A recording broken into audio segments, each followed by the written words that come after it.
Pemirsa, arus mudik kembali melonjak pasca pemerintah mencopot status PPKM pada Desember 2022 lalu.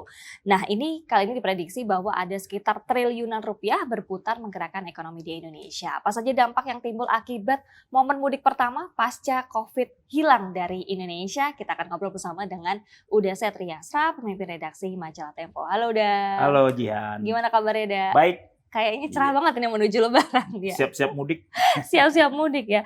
Oke, ngomongin mudik dah. Ini pekan ini Majalah Tempo tuh covernya judulnya adalah Mudik Setelah Paceklik. Kira-kira kenapa Ya, majalah ngangkat ini pekan ini? seperti tahun-tahun sebelumnya. Jadi di edisi mudik, edisi Lebaran gitu kita menyiapkan liputan yang ringan. Liputan yang ringan karena orang sudah pasti akan mudik, orang sulit akan membaca berita yang keras-keras, jadi kita kasih yang ringan. Dan pilihannya mudik. Mudik karena yang tadi Jihan sempat bilang bahwa inilah mudik pertama setelah PPKM dicabut. Jadi paceklik itu artinya masa-masa sulit, jadi mudik setelah masa sulit. Itu kira-kira alasannya. Jadi sambil dalam perjalanan orang bisa membaca majalah Tempo, oke, tiba-tiba sampai di kampung. Oke. Tapi dia ngomongin soal mudik yang tadi pasca COVID pertama kali ini ya, apa sih yang spesial di momen tahun ini? Ya, karena hampir 3 tahun dibatasi. Tempat ada yang nyolong-nyolong iyalah. Setahun, 2 tahun yang lalu ada yang nyolong-nyolong mudik dan menjadi narasi di media sosial. Ini pemerintah ini sengaja mudik dilarang segala macam dengan alasan pandemi dan lain-lain. Tapi sekarang itu ada yang tertahan sehingga membuat orang berbondong-bondong, dan sudah ada survei sebetulnya yang memprediksikan bahwa jumlah pemudik pada Lebaran tahun ini 123,8 juta penduduk Indonesia, atau setara 45% dari penduduk Indonesia. Dan ini jumlah yang sangat besar, 44% lebih tinggi dari tahun sebelumnya. Ya. Jadi sudah kita pastikan ini akan membludak, dan perlu diingat juga bahwa karena mudik adalah suatu saat ketika semua orang itu beruntun sama-sama turun ke jalan menuju ke kampung halaman, sudah hampir pasti infrastruktur yang ada, termasuk yang dikebut belakangan tol sana tol sini, yang menjadi gagasan Presiden Jokowi, itu tidak akan sanggup menampung. Oke, nanti kita akan detailkan soal itu, kesiapan infrastruktur. Tapi sebelum sampai ke situ, tadi udah sempat bilang bahwa setelah ditahan-tahan bertahun-tahun gitu ya, akhirnya sekarang meledak ya mungkin bahasanya ya. Nah, Majalah Tempo ini menulis di laporan utama ada beberapa tulisan. Itu apa saja yang berhasil di-capture lewat tulisan-tulisan? Ya, karena jumlah pemudiknya sangat banyak dan pasti banyak keriuhan. Teman-teman di redaksi meng-capture satu, bahwa mudik kali ini itu diprediksikan akan menggairahkan aktivitas ekonomi di daerah. Orang melewat, sudah pasti kuliner paling minimal tuh. Kuliner, kemudian tempat wisata akan yang sempat mati suri karena pandemi 2-3 tahun lalu akan kembali hidup. Kemudian juga kita memberi seperti apa sih sejarah mudik. Itu ada satu tulisan tuh. Sejarah mudik itu sudah sejak lama, sejak ratusan tahun itu menjadi tradisi di orang Indonesia, juga di negara lain, di Malaysia, di Brunei dan lain-lain. Bukan hanya di Indonesia. Menarik. Terus sisi lain juga kita memberi panduan, ini loh rute-rute alternatif, karena karena terjadi penumpukan, pasti jadi penumpukan. Ini loh rute-rute alternatif yang bisa ditempuh oleh pengguna kendaraan.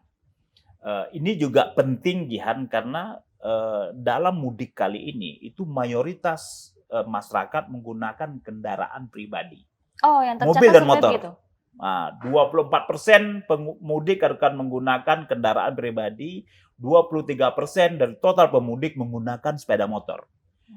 Akan penuh jalan dan akan macet di mana-mana. Jadi pemerintah sedang bekerja keras, pasti kita akan tunggu hasilnya.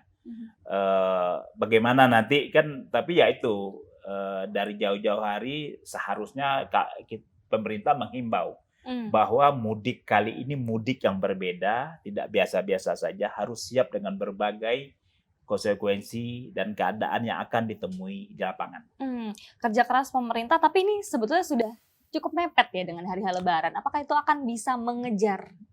Ya, ya kalau melihat jumlah pemudik, ya pesimistis. Tapi memang ya itu memang dari dulu kan memang orang itu mudik itu kadang-kadang nikmatnya menghabiskan waktu di jalan bermacet ria. Asalkan jangan sampai seperti kejadian 2016. Kita masih ingat di Brebes exit. Tol Brexit ya. Iya, Brexit. Bagaimana kemacetan hanya 20 km di keluar pintu tol itu 3 hari 3 malam dan 12 orang meninggal dunia. Jadi antisipasi ini yang perlu dilakukan oleh pemerintah. Jadi macam-macam. Bagaimana kejadian berapa tahun lalu orang menganggap bahwa rest area jalan tol itu kan sebetulnya hanya untuk berhenti sebentar ya. Betul. Berhenti sebentar, kemudian isi bahan bakar, makan, tapi dijadikan tempat istirahat, terjadi penumpukan dan macet total. Jadi tantangannya kita sudah menemukan, ini loh tantangannya. Kontraflow ini tantangannya. Orang akan lari keluar, mudik macetnya di luar jalan tol. Chaos lagi, sepeda motor banyak. Kemudian terjadi penumpukan di penyeberangan, di Merak, di Bakahuni, dan di Banyuwangi. Kan itu rute-rute penyeberangan. Nah, di sana potensi terjadi kekacauan, ada kekacauan kena macet, orang akan menunggu lama. Begitu juga dengan rest area. Jadi ya pemerintah bekerja keras menyiapkan berbagai instrumen, alat, pemasangan, dan sudah melakukan berbagai simulasi.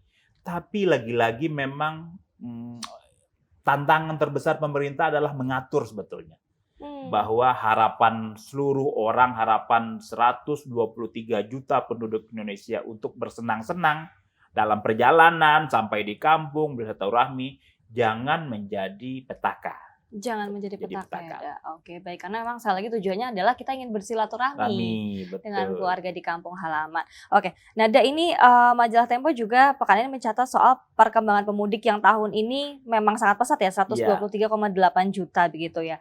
Nah, dampak ikutan dari 123,8 juta itu apa aja? Mungkin ada perputaran uang. Ini saya mencatat ada bahkan Bank Indonesia menyiapkan uang tunai sampai 195 triliun.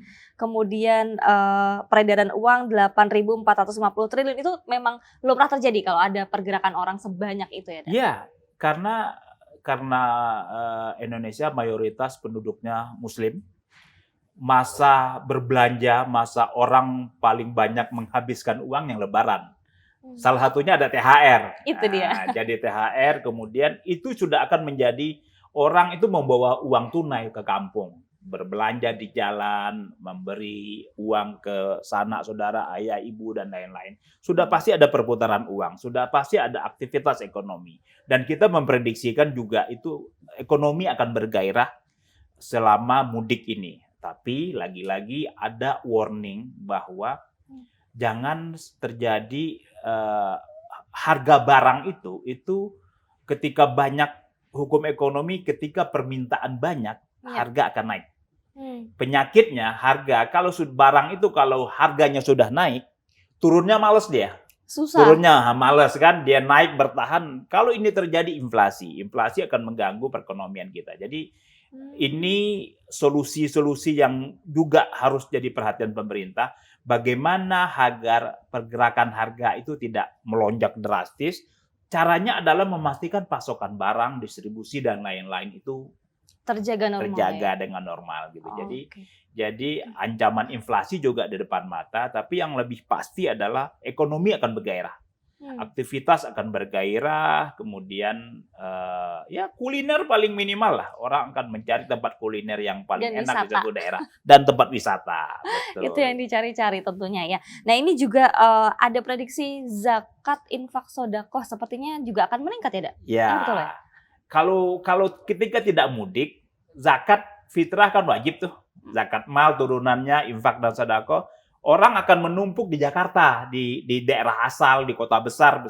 Tapi dengan adanya mudik, orang akan lebih memilih menyalurkan zakatnya di daerah kampung mereka gitu, dan lebih efektif, tepat sasaran, kemudian sampai kepada orang yang betul-betul memerlukan gitu. Jadi itu juga akan terjadi arus uang, belanja, jajanan, lain-lain, juga termasuk akan terjadi arus zakat tadi.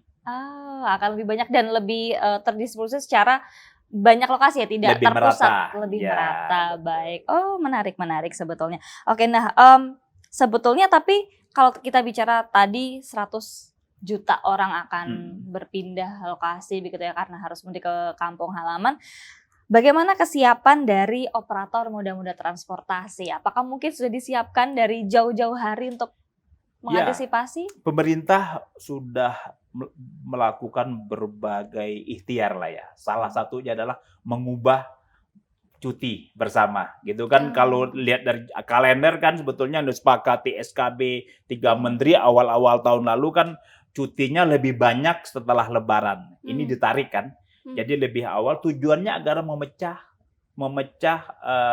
penumpukan pengguna kendaraan. Jadi dimajukan cutinya, dimajukan berapa hari, 2 hari, kemudian dimundurkan sehari. Tapi tujuannya adalah agar ini cuti bersama akan mulai tanggal 18 April ya.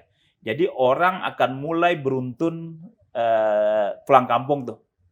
Ini jauh lebih baik ketika misalnya cuti bersama itu 2 hari sebelum Lebaran. Semua orang akan numpuk dan kemungkinan besar orang akan berlebaran di jalanan karena macet tadi. Nah, jadi ada ikhtiar. Juga ada misalnya operator jalan tol itu memberi diskon.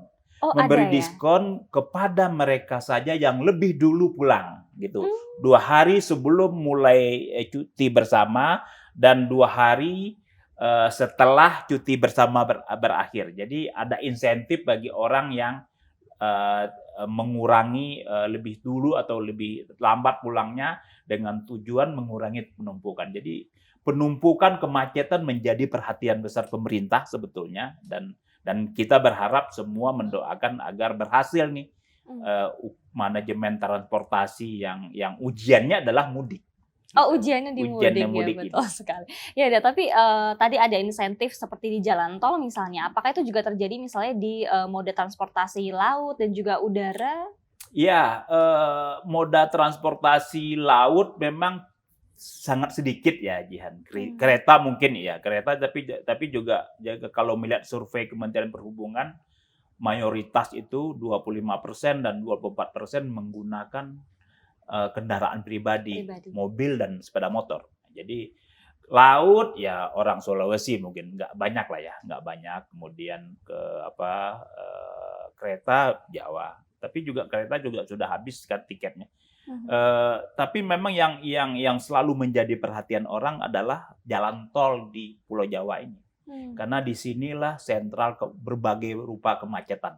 Dan sejarah-sejarah kelam gitu yang menyedihkan, orang kehabisan bahan bakar di jalanan karena macetnya lama, terjadi penumpukan di rest area. Ini seperti harus menjadi perhatian pemerintah lah, operator jalan tol dan lain-lain. Bagaimana agar misalnya rest area itu dikasih jeda. Tidak boleh lebih dari 30 menit harus jalan. Nah, ini perlu kerja keras dan effort khusus agar tidak terjadi penumpukan, karena biang pangkal kemacetan adalah terjadi penumpukan karena orang berpikir sama. Oke, kita jalan sekarang nih, ternyata orang lain berpikir jalan sekarang juga macet. Jutaan orang berpikir yang sama dengan kita ya. Iya. Oke, baik. Nah, kita bergeser sedikit soal tulisan-tulisan lain majalah Tempo yang ini juga menarik, menyoal soal mudik ini ya, bahwa ada politikus-politikus yang memanfaatkan momen mudik ini untuk mendapatkan suara-suara meskipun dampaknya nggak langsung terasa ya, dan mungkin di saat-saat nanti gitu, tapi itu terjadi ya, Dek? Ya, karena lagi-lagi puncak mudik setelah paceklik ini terjadi di tahun politik ini, jadi cukup lengkap sini. Tahun politik, tahun depan sudah akan ada pemilihan umum legislatif, pemilihan umum presiden. dan semua orang berlomba-lomba mencari efek elektoral, simpati, dapat naik popularitas, ujung-ujungnya elektabilitas. Dan kita menemukan itu di liputan. Misalnya ada menteri yang juga ketua umum partai membagi-bagikan bingkisan lebaran. Kemudian ada anggota DPR yang atas nama anggota DPR-nya meminta bantuan ke BUMN agar disediakan bus khusus agar membawa orang kampungnya pulang gitu. Jadi ya pasti ini nuansa politisnya tinggi dan ini tidak elok lah bahwa mudik itu adalah ritual budaya yang melengkapi acara keagamaan. Idul Fitri kan acara keagamaan.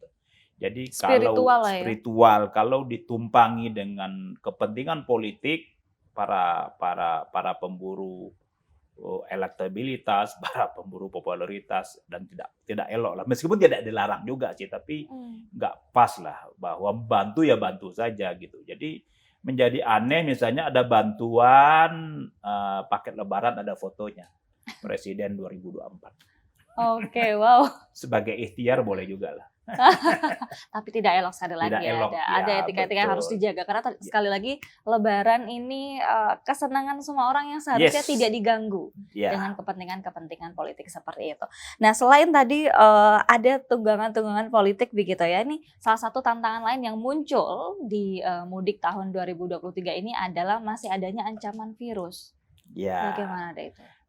Ada virus COVID belum berlalu sebetulnya meskipun ya kadarnya negara-negara lain juga terjadi peningkatan tapi tidak signifikan. Indonesia juga begitu. Tapi memang ini menjadi perhatian khusus Kementerian Kesehatan sebagai kementerian yang memang berjibaku meredam penularan COVID. Varian-varian baru sudah muncul tapi rasanya sih ini bisa menjadi tantangan new normal kita hidup. COVID itu kan ini gantian terus nih muncul virus. Jadi memang saran yang paling mungkin kita himbau adalah silakan mudik, silakan bersenang-senang tapi tetap menggunakan masker, tetap ketika sakit jangan keluar gitu. Jadi imbauan agar tetap menjalankan protokol kesehatan yang memang belum dicabut. Kan kewajiban penggunaan masker kan masih berlaku di kita. Jadi memang perlu karena tujuannya pulang kampung senang-senang, kalau nyampe di kampung oke, COVID demam gitu kan nggak asik juga. Flu gitu batuk-batuk kan udah lebih baik taat protokol, pakai masker, ketika merasa tidak enak langsung ke dokter. Tujuannya agar ketika sampai di kampung kita fit dan sehat. Jangan sampai rencana happy-happy-nya terganggu karena tadi ya kita abai protokol kesehatan. Baik, terima kasih banyak udah setia sudah bergabung di Cakap-Cakap episode kali ini. Pemirsa, bagi Anda yang ingin membaca lebih detail, ada tulisan-tulisan laporan Tempo soal mudik setelah paceklik ini, bisa langsung baca di majalah.tempo.co maupun dapatkan majalah versi cetaknya. Mudah-mudahan semua yang berencana mudik bisa lancar sampai akhirnya kembali lagi ke tempat tujuan. Akhir kata, saya Dewi Jihan beserta seluruh kru yang bertugas pamit undur diri. Kita akan jumpa di Cakap-Cakap episode selanjutnya. Bye!